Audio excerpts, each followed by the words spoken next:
Hi guys, Ben Taylor here and welcome to today's tutorial. Today I'm going to be teaching you how to add a little bit of blur into your images to make them really stand out.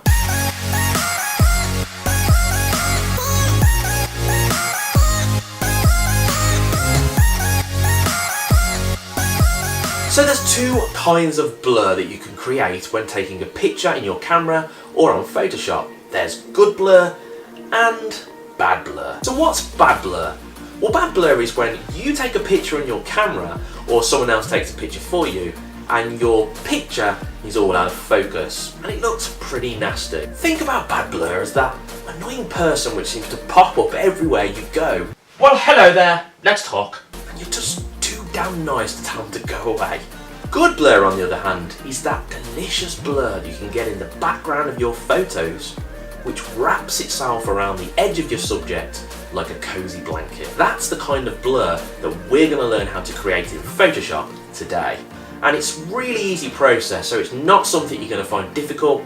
You're going to be able to go through this tutorial and by the end you're going to be able to do this yourself very easily. Just before we jump in though, if you enjoy watching photography, Photoshop and Lightroom videos, then please just hit that subscribe button and then hit the notification bell. And then you've become part of our community and you get access to free videos every single week. You get to watch me waffle on about stuff that I love. So without further ado, let's jump into today's tutorial and get started. Okay, so this is the picture that we're going to be working with today. It's a lovely picture of a mother and their child. Now the issue with this picture is the background's really busy. So when I look at this picture, I don't know if you're the same as me, but my eye's drawn to the background just as much as it's drawn to the two people in the picture. And I don't want that, because this picture really should be all about the mother and her child. So that's where this delicious blur comes in. So it's really easy to actually create a blur on a layer. And the first thing you're going to see is that we have the background layer selected here, which is this picture. You know that, well, you should know now if you've been watching the videos, that I never work on the background layer because it has limitations and it can cause problems later on. So I'm simply going to create a new layer, or a duplicate layer even, of the background layer. To do that, all you have to do is press Ctrl J on your keyboard and a layer pops up. If you're on a Mac computer, then press Command J and you'll get the same result. So I've got my layer that's popped up here. It's exactly the same. And what I want to do now is go ahead and create a blur.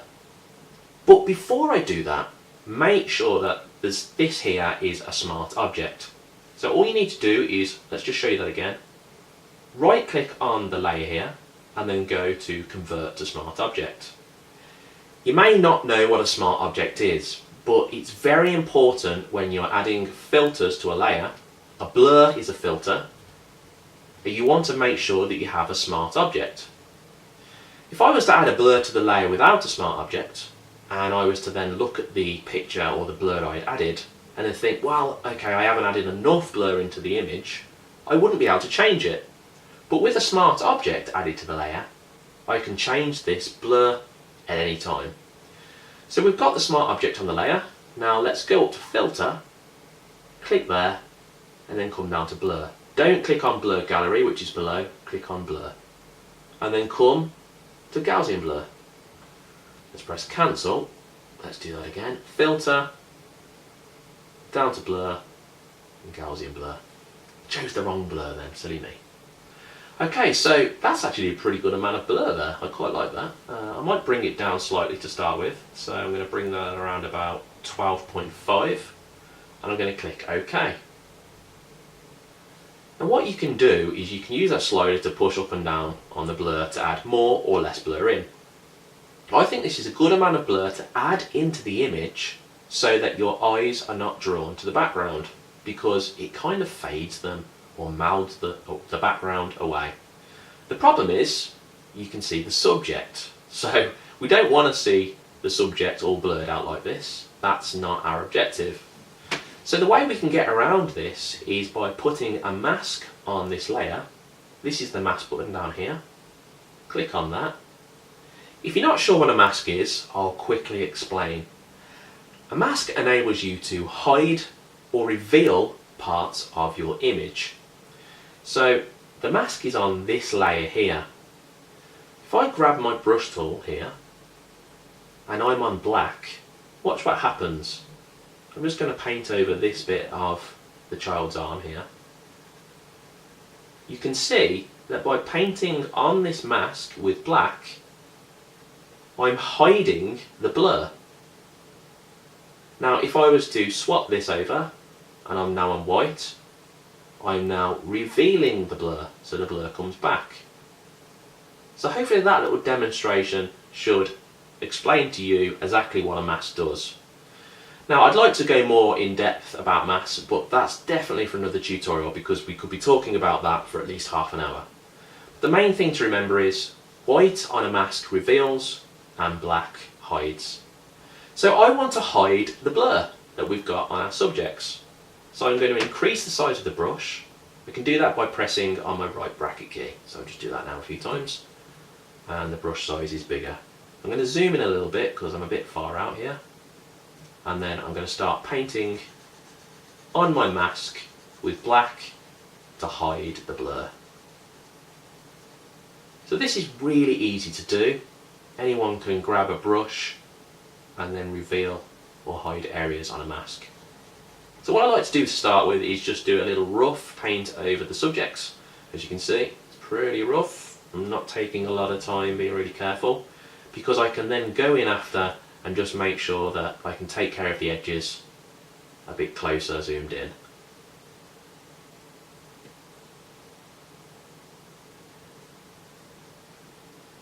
Okay, so we're nearly done here.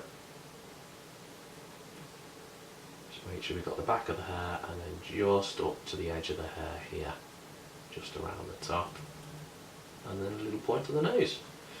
Now let's have a look at what it looks like a bit further out.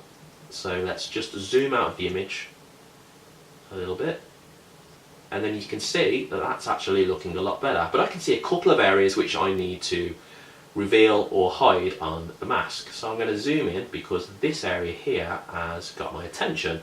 So at the moment you can see the blur is still affected on the hair, so I can just simply paint over that bit there and reveal that back.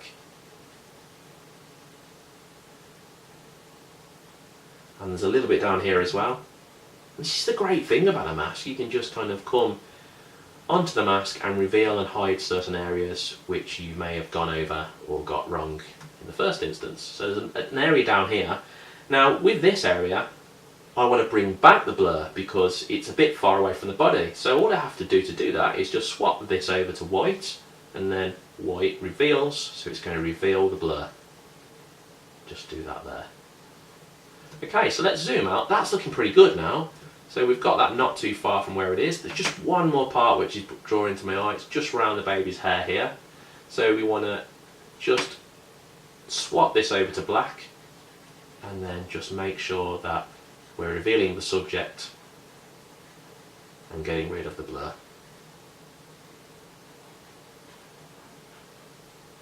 Okay, that's lovely. So let's zoom out now and have a look at what the image looks like. So we've got the blur in the background, and it's really nice actually, because our eyes are now drawn toward the subject, which is what we wanted in the beginning.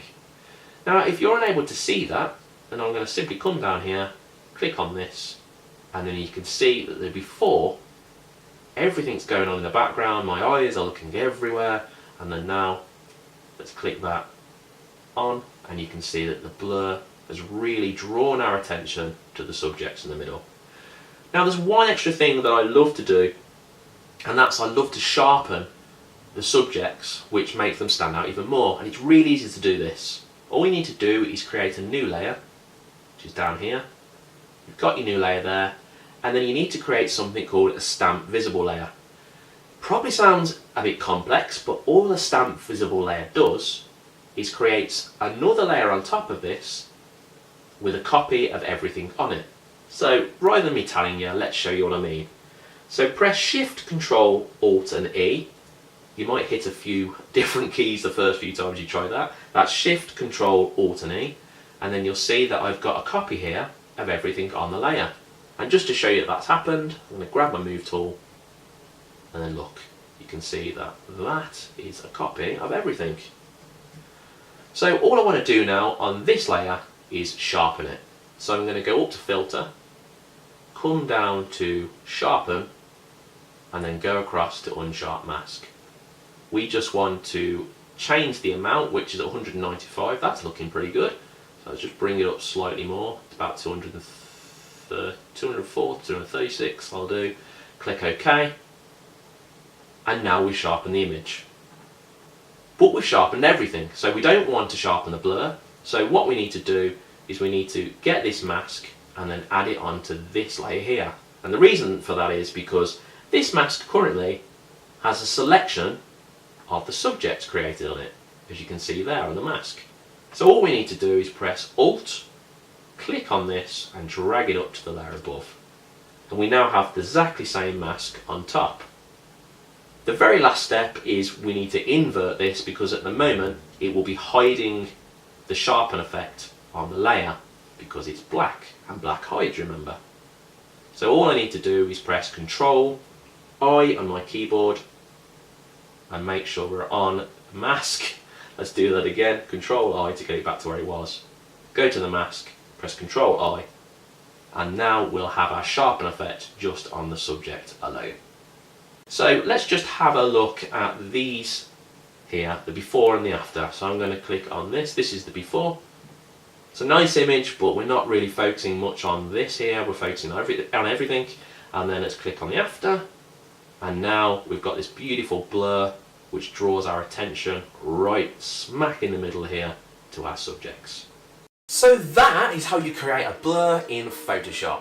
And most importantly, when you're doing this, you've got to make sure that you click that smart object on the layer, otherwise you won't be able to go back in at any time and change the blur amount. I hope you found today's tutorial really helpful, guys. I hope you found it easy, and most of all, I hope you've liked it. If you have, make sure you show me some love on YouTube and hit that like button. And if you haven't already, make sure you subscribe to our channel on YouTube, where you'll get to watch our videos every single week when they're released. Whatever you do, as always, guys, have a great day, and I hope to see you all back here again really soon.